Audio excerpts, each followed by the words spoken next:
This is the Washington Week Webcast Extra.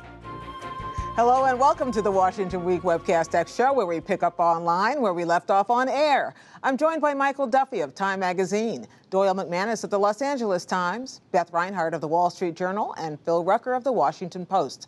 Just when you thought the year could not get any weirder, one of this cycle's presidential candidates jumps from the debate stage to Dancing with the Stars. I have to admit, I thought it was a mean Twitter joke when I first read what former Texas governor and two-time presidential candidate Rick Perry would be joining the cast of the popular dance-off this season. But Phil Rucker, it turns out, got it from the horse's mouth. What was he thinking, Phil? Well, he's not a very good dancer. He's actually only danced 4 times in his life, or publicly, rather, in his life. But we like to think he dances in private, right? We don't know what he does. We don't know. But he wants to promote veterans issues, and he has a deal going with the show's producers that he can talk about veterans when he's on the show. And he's in the middle of rehearsals trying to learn all these different dances. But the thing he said that was so striking in the interview is that it's not much different than politics. He said politics is basically reality TV now. You have to perform. And the onus is on the politicians. You don't have to have rhythm to do politics, as we have witnessed many times. Well, but he's developing rhythm. Developing rhythm. He's the tango, cha-cha. He's learning it all. Has he watched the show before?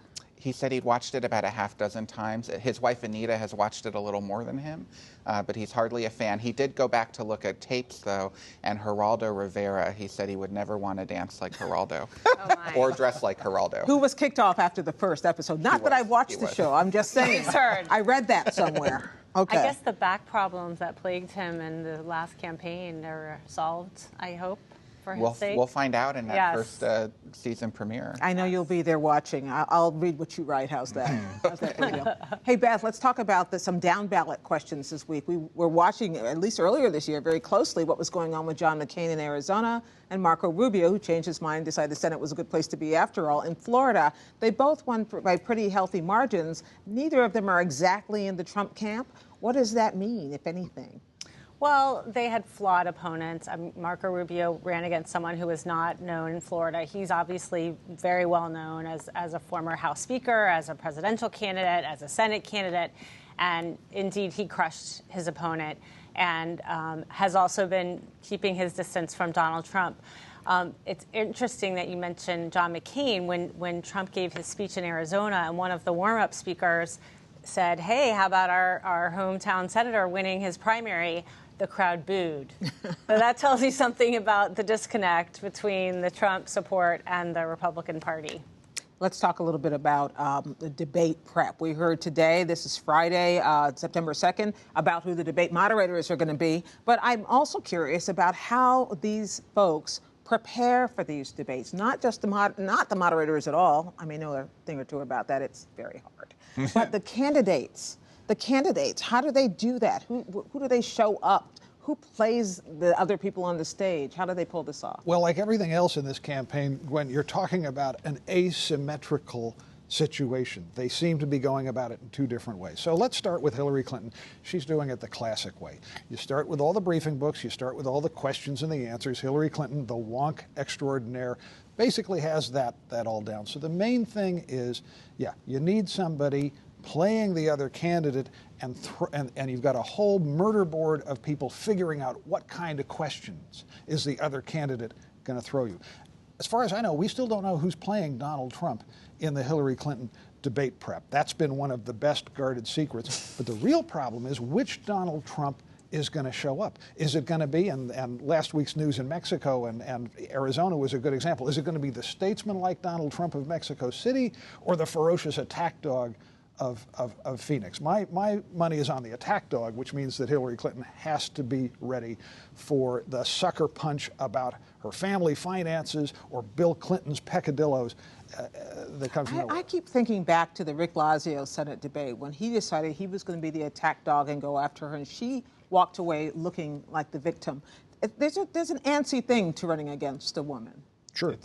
Well, you have to be careful about overdoing it, because you don't want to alienate women who are watching or men who find that sort of thing unchivalrous. And Hillary Clinton in a debate, let's not underestimate her. As they used to say in Little Rock, is murder. In a courtroom, you just didn't want to face her. So that's the other thing that's going to happen. Whatever's going on behind the scenes, we're going to get, all of us, truckloads of expectations. Well, she's not a very good debater. Well, he's never been. The expectations game is going to be very in full swing as we get close to that first debate. We are talking about a 90-minute debate without commercial interruption, which she may have done before. Certainly he hasn't. That's right. And what Trump is counting on is that she's going to come in totally prepared, have her comments scripted, timed out, the tone all prepared in advance, and that he's going to come in looking authentic and unscripted and real and kind of straight talk. And in fact, the Trump advisors were telling me and my colleagues this week that one of the reasons he's not preparing is he doesn't want to have anything memorized because he wants it to all feel natural to the viewers. That seems risky. I don't know if that'll work, but that's the contrast they're going for. The big risk that Trump is running here, if he follows that non-strategy, is not with Hillary Clinton, it's with the moderator. Because Trump did well in debates with 4 or 6 or 8 or 16 people on the stage, and you never had to pin him down. He could never be pinned down on specifics. But in a 90-minute debate where he's half of it, and there's one moderator, if he says, well, here's what I want to do about 11 million immigrants, for example, that moderator has a moral duty to say, no, wait a minute, I'm not sure you answered the question, and go at him a couple of times. And that's a problem. Does she or she have a moral duty, or is that something that the other candidate is supposed to do? This is a question for the ages about moderating debates. That depends on the format, but I actually think if a candidate completely evades the question or tries to smother it and baffle Gab, I happen to think the moderator has to say, I'm not sure you answered the question. I think we have just a little under a month before the first debate, and the one thing we know for sure after a week like this is about 82 things will happen between now and then, which will change our expectations mightily. Thank you all very much.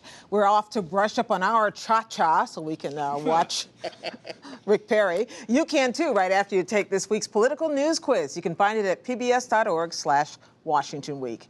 And we'll see you next time on the Washington Week Webcast Extra.